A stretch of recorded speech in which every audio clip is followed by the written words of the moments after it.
नमस्कार दोस्तों, stories bye Radhika में आपका स्वागत है। दोस्तों, एक लड़का था। उसे बचपन से ही अच्छी अच्छी किताबें पढ़ने का बहुत शौक था।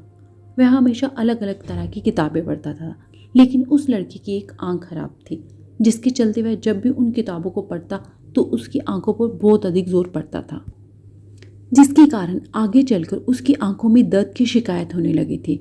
और फिर डॉक्टर ने उसे पढ़ने से मना कर दिया और कहा कि यदि तुम अपनी दूसरी आंख पर ज़्यादा जोर दोगे तो ये तुम्हारी दूसरी आंख भी खराब हो जाएगी। लेकिन दोस्तों, वह लड़का डॉक्टर की बात नहीं माना और उसने अपनी पढ़ाई जारी रखी।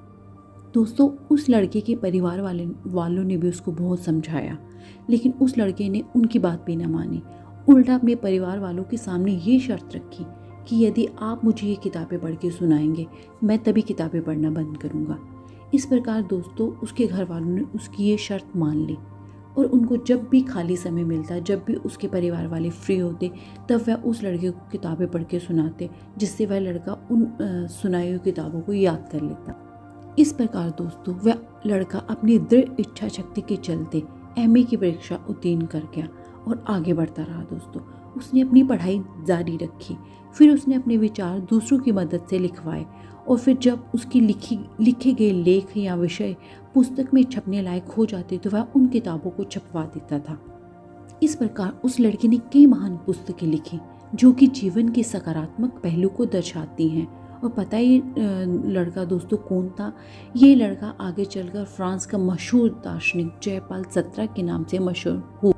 तो देखा दोस्तों आपने, यदि हमारे मन में कुछ कर गुजरने की इच्छा हो तो हम चाहे कितने भी मजबूर क्यों ना हो, हम अपनी मंजिल को किसी भी हालात में पा लेते हैं। दोस्तों, जैसा कि हम सब जानते हैं कि जीवन का दूसरा नाम संघर्ष ही है।